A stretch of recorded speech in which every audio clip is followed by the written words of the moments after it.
తూర్పుగోదావరి జిల్లాలో దారుణం జరిగింది. రాజమహేంద్రవరంలో తల్లి కుమార్తె దారుణ హత్యకు గురయ్యారు.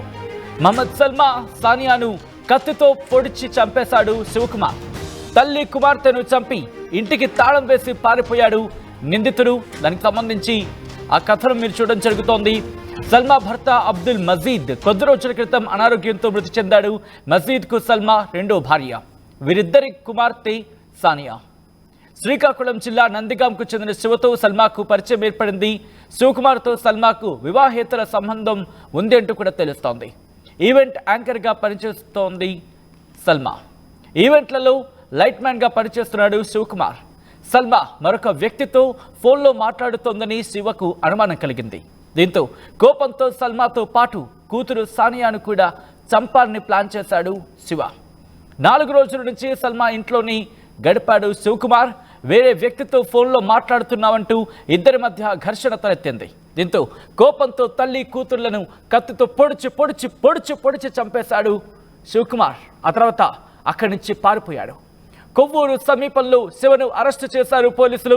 ప్రస్తుతం అతగారి నుంచి ఎటువంటి వివరాలు సేకరించడం జరుగుతోంది, ఎప్పుడు పరిచయం అయింది, డీటెయిల్స్ అని తెలుసుకునే ప్రయత్నం చేద్దాం. అంతకన్నా ముందు ఈ కథలో మిమ్మల్ని కాస్త కలవరపరచచ్చు. అయితే మిమ్మల్ని కలవరపడి గురి చేయడం ఆర్టీవీ ఉద్దేశం కాదు, కానీ ఇటువంటి కథనాలు చూసినప్పుడు కాస్త కలవరపడి గురయ్యే అవకాశం ఉంటుంది. కాబట్టి దీనికి సంబంధించి తగిన జాగ్రత్తలు తీసుకోవాలని ఆర్టీవీ సూచించడం జరుగుతోంది. అప్డేట్స్ అందించేందుకు మా ప్రతినిధి ప్రకాష్ లైవ్లో సిద్ధంగా ఉన్నారు. ప్రకాష్, ఈ ఘటనకు సంబంధించి కుటుంబం ఏమంటోంది? అట్ ద సేమ్ టైం శివకు సంబంధించిన విషయాల్లో ఎటువంటి అంశాలు వెలుగులోకి వస్తున్నాయి?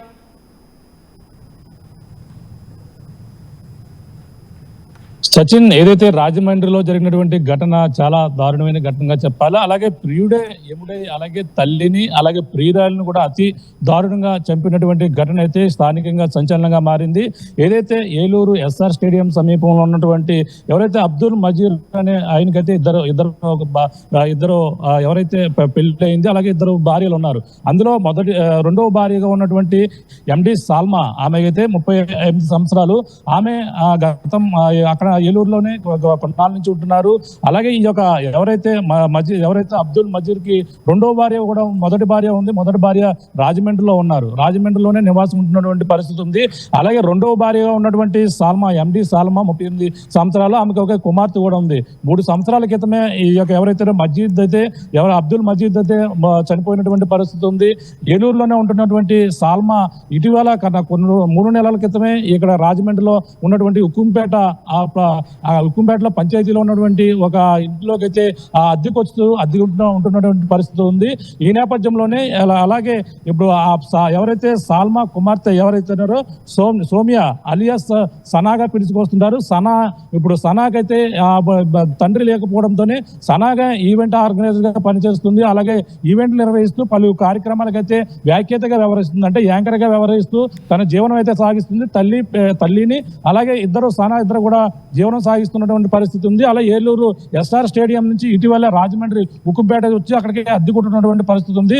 అలాగే సనాకైతే మన ప్రధానంగా చూసుకుంటే సనాకి ఎవరైతే తన శివకుమార్ అనే వ్యక్తి అయితే పరిచయం వారు, అతను ఒక లైట్ బాయ్ గా కూడా పనిచేస్తుంటాడు. అది ప్రస్తుతం హైదరాబాద్ లో సినిమా ఇండస్ట్రీలో లైట్ బాయ్ గా పనిచేస్తుంటారు. తనకైతే 3 నెలల క్రితం ఎవరైతే సనా ఉందో సనాకి సోమలకోటలో ఒక ఈవెంట్ లో అయితే పరిచయం ఏర్పడినటువంటి పరిస్థితి ఉంది. ఆ పరిచయం కాస్త ప్రేమగా మారిన నేపథ్యంలోనే సనాకి ఇద్దరికి కూడా బాగా దగ్గరైనటువంటి పరిస్థితి ఉంది. ఈ నేపథ్యంలోనే ఈ యొక్క ఎక్కడైతే రాజమండ్రిలో ఉన్నటువంటి ఈ యొక్క కుటుంబ సభ్యుల వద్దకి ఈ శివకుమార్ అయితే రావడం జరిగింది. 4 రోజుల క్రితమే వచ్చి రాజమండ్రిలో ఉన్నటువంటి ఉక్కుంపేటలోనే తను కూడా వచ్చి వాళ్ళతోనే ఉంటున్నటువంటి పరిస్థితి ఉంది. ఈలోగానే ప్రధానంగా ఈ యొక్క శివకుమార్కి సనాకి మధ్య అయితే వివాదం అయితే చెలరేగింది.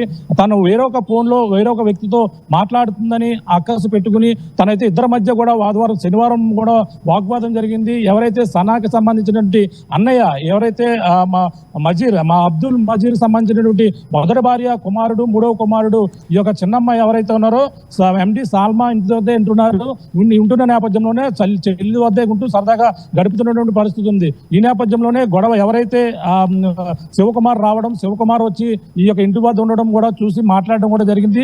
ఇద్దరి మధ్య గొడవను కూడా శనివారం నాడు గొడవ జరిగిన నేపథ్యంలో ఇద్దరిని కూడా సర్దిమనించే పరిస్థితి చేశాడు. కానీ ఆదివారం ఉదయం మరింత గొడవ వివాదం అయితే చెలరేగింది. తన ఇంటికి వెళ్ళిపోయినటువంటి పరిస్థితి ఉన్న నేపథ్యంలోనే ఈ యొక్క తల్లి ఎండి సాల్మాన్తో పాటు అలాగే సోమియా అలియాస్ సనాన్ ఇద్దరిని కూడా అతి దారుణంగా హత్య చేసి చంపి నరికి అతనైతే ఆ ఇంట్లో తాళం వేసి పరారైనటువంటి పరిస్థితి ఉంది. వెంటనే ఎవరైతే తన సోదరుడు ఎవరైతే ఉన్నారో అక్కడికి ఉమర్ రావడం, ఉమర్ వచ్చి ఇంటి తలుపులు తాళాలు వేసి చూడడం, ఇంట్లో కిటికీలోంచి చూసిన నేపథ్యంలోనే రక్తపు మడుగులో ఉన్నటువంటి అలాగే తన చిన్నమ్మ చెల్లి సనా ఇద్దరు మృతదేహాలు కూడా ఉన్నటువంటి పరిస్థితి ఉంది. వెంటనే పోలీసులకు సమాచారం ఇచ్చారు. పోలీసులకు సమాచారం ఇచ్చిన నేపథ్యంలో ఉటావుటిన అక్కడ చేరుకున్నారు. ఎవరైతే శివకుమార్ అయితే నిన్న 4 రోజుల క్రితమే ఇంటికి వచ్చి కనపడకపోవడంతో అనుమానం వచ్చింది. ఉమర్ పోలీసులు సమాచారం ఇచ్చి ఈ విధంగా పలానా శివకుమార్ అనే వ్యక్తి ఇంటికి వచ్చారు, రాత్రి గొడవ జరిగింది, తన చెల్లితో గొడవ జరిగిన నేపథ్యంలోనే ఈ విధంగా పాల్పడి ఉంటాడని. శివకి అలాగే ఈ వ్యక్తికి ఎట్లా పరిచయం కుదిరింది, ఎక్కడి నుంచి, అంటే ఎన్ని రోజుల నుంచి పరిచయం ఉంది, పోలీసు ఇన్వెస్టిగేషన్ లో ఏం తెలుస్తోంది? పోలీసుల ఇన్వెస్టిగేషన్ లో అయితే ఈ యొక్క మొత్తం వెంటనే ఆరా తీసిన నేపథ్యంలోనే ఈ యొక్క శివకుమార్ ఎవరైతే శ్రీకాకుళం జిల్లా నందిగామ మండలం కొత్త వీధికి చెందినటువంటి పిల్ల శివకుమార్, అతనైతే ఏదైతే లైట్ బాయ్ గా పనిచేస్తుంటాడు. హైదరాబాద్ లోనే ఇప్పుడు ప్రస్తుతం ఉన్నటువంటి పరిస్థితి ఉంది. కానీ సోమలకోటలో 3 నెలల క్రితం జరిగినటువంటి ఒక ఈవెంట్ లో ఈ యొక్క ఎవరైతే వ్యాఖ్యాతగా వ్యవహరిస్తున్నటువంటి సనా అయితే పరిచయమైంది. అలియా సనా 16 సంవత్సరాలు మాత్రమే, తనైతే చాలా యాక్టివ్ గా ఉండడం ఒక ఈవెంట్ దాంట్లో యాంకర్ గా పనిచేస్తున్నటువంటి పరిస్థితి ఉంది. ఈ నేపథ్యంలోనే ఇద్దరి మధ్య పరిచయం ఏర్పడి ఆ లైట్ బాయ్ గా పనిచేస్తున్నటువంటి శివకుమార్ కి ఇద్దరి మధ్య ప్రేమ ఏర్పడినటువంటి పరిస్థితి ఉంది. ఈ నేపథ్యంలోనే తను డైలీ హైదరాబాద్ మళ్ళీ వెళ్ళిపోయినప్పటికీ డైలీ ఇద్దరు కూడా ఫోన్ లో మాట్లాడుకుంటున్నారు. కానీ కొన్ని రోజుల క్రితం తను సానా ఫోన్ అవాయిడ్ చేస్తున్న నేపథ్యంలోనే డైరెక్ట్ గా రాజమండ్రిలో ఉన్నటువంటి నివాసంలోకి వచ్చి తనతో మాట్లాడి వాళ్ళతోనే 4 రోజులు గడిపినటువంటి పరిస్థితి శివకుమార్ అయితే ఉంది. ఈ నేపథ్యంలో ఇద్దరి మధ్య వేరొక ఫోన్ తో మాట్లాడడం, 4 రోజుల్లోనే తనకు వేరే ఒక ఎవరితోనో మాట్లాడుతుందని అనుమానం పెట్టుకుని తనతో గొడవకు దిగారు. గొడవకు దిగిన నేపథ్యంలో ఇద్దరిని కూడా సముదాయించే పరిస్థితుల్లో అనుమానం, అంటే తన ఫోన్ లో మాట్లాడుతోంది అంటూ కూడా అనుమానిస్తున్న వ్యక్తిని కూడా ప్రస్తుతం అదుపులోకి తీసుకున్నారా, లేకపోతే ఆ వ్యక్తికి సంబంధించే ఇన్ఫర్మేషన్ ని పొందడం జరిగిందా? ఎందుకంటే ఆ ఇన్ఫర్మేషన్ తెలిస్తే కనుక ఇన్వెస్టిగేషన్ లో కీలకమైన మలుపు తీసుకునే అవకాశం ఉంటుంది కదా. అంటే ఇతను కేవలం శివకుమార్ ఎవరైతే శ్రీకాకుళం చెందినటువంటి వ్యక్తి శివకుమార్ దీనికి ప్రధాన కారణకుడిగా అయితే, ఎందుకంటే ఇద్దరి పైన కూడా అతి దారుణంగా చంపి తనైతే పరారయ్యే ప్రయత్నం అయితే చేయబోయాడు.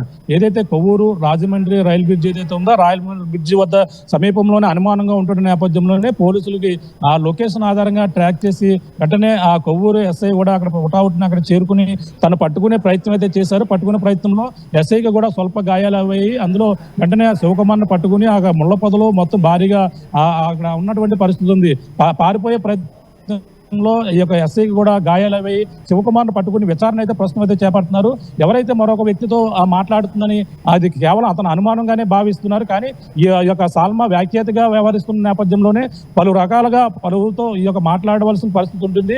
ఈ నేపథ్యంలోనే అతను ఈ విధంగా అనుమానపడే ఈ విధంగా చేశాడు అనేది కూడా పోలీసులు అయితే నిర్ధారణకు వస్తున్నారు. కానీ నిజంగా మరొక వ్యక్తితో తను మాట్లాడుతుందా, నిజంగా అతనే మూల కారణమా ఈ యొక్క హత్యకి చేయడానికి ఈ శివకుమార్ తనతో మాట్లాడకుండా తనతోనే ఎక్కువగా మాట్లాడుతుందని ఈ విధంగా అనుమానపడే ఈ విధంగా చేశాడనేది కూడా పోలీసులు విచారణలో అయితే తెలియాల్సి ఉంది.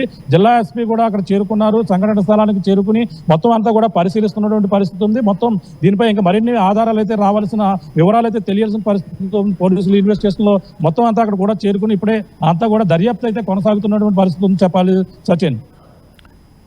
రైట్ ప్రకాష్, ఒకసారి మీరు లైన్లో ఉండే ప్రయత్నం చేయండి. ఇప్పుడు నేరుగా ఆ విజువల్ని చూపించే ప్రయత్నం చేయబోతున్నాను. ఆ విజువల్స్ మీరు చూస్తున్నారు. అదిగో ఆ ఇల్లు, ఆ ఇంట్లోని ఆ తల్లి కూతురిని దారుణంగా చంపేసి ఇంటికి తాళం వేసేసి వెళ్ళిపోయిన సందర్భం ఆ చుట్టుపక్కల వాళ్ళకి కాస్త వాసనలో తేడా కొట్టింది. ఏదో భరించరాని వాసన రావడం మొదలైంది. దీంతో వెంటనే వాళ్ళు పోలీసులకి ఇన్ఫర్మేషన్ పాస్ చేసినట్టుగా తెలుస్తోంది. ఆ బ్రేకింగ్ న్యూస్ చూస్తున్నారు. రాజమండ్రిలో జరిగిన ఈ ఘటన ఒక్కసారిగా అందరినీ షాక్ గురి చేసింది. తూర్పు గోదావరి జిల్లాలో దారుణం జరిగింది. రాజమహేంద్రవరంలో తల్లి కుమార్తె దారుణ హత్య గురయ్యారు. సల్మా సానియాను కత్తితో పొడిచి చంపేశాడు శివకుమార్. తల్లి కుమార్తెను చంపి, అదిగో మీరు చూస్తున్నారు కదా ఆర్టీవీ స్క్రీన్ ఎక్స్క్లూజివ్ విషయం మీరు చూడడం జరుగుతోంది. ఆ ఇంట్లోని తల్లి కూతురును చంపేసి ఆ ఇంటికి గొళ్ళెం పెట్టేసి తాళం వేసేసి పారిపోయాడు నిందితుడు. సల్మా భర్త అబ్దుల్ మజీద్ కొద్ది రోజుల క్రితం అనారోగ్యంతో మృతి చెందడం జరిగింది. మజీద్ కు సల్మా రెండో భార్య. వీరిద్దరి కూతురే సానియా. శ్రీకాకుళం జిల్లా నందిగాంకు చెందిన శివతో సల్మాకు పరిచయం ఏర్పడింది. శివకుమార్తో సల్మాకు వివాహేతర సంబంధం ఉంది అన్నట్టుగా తెలుస్తోంది. ఇక ఈవెంట్ యాంకర్ గా పనిచేస్తుంది సల్మా. ఈవెంట్లలో లైట్ మ్యాన్ గా పనిచేస్తున్నాడు శివకుమార్. సల్మా మరో వ్యక్తితో ఫోన్లో మాట్లాడుతోందని శివకు అనుమానం మొదలైంది. దీంతో కోపంతో సల్మాతో పాటు కూతురు సానియాను కూడా చంపాలని ప్లాన్ చేశాడు. 4 రోజుల నుంచి సల్మా ఇంట్లోనే గడిపాడు శివకుమార్. వేరే వ్యక్తితో ఫోన్లో మాట్లాడుతున్నావంటూ ఇటు సల్మాకి అలాగే శివకుమార్కి మధ్య ఘర్షణ తలెత్తినట్టుగా తెలుస్తోంది. దీంతో కోపంతో తల్లి కూతుర్లను కత్తితో పొడిచి చంపేశాడు శివకుమార్. అక్కడి నుంచి పరారయ్యే ప్రయత్నం చేశాడు. కొవ్వూరు సమీపంలో శివను అదుపులోకి తీసుకున్నారు పోలీసులు. ఈ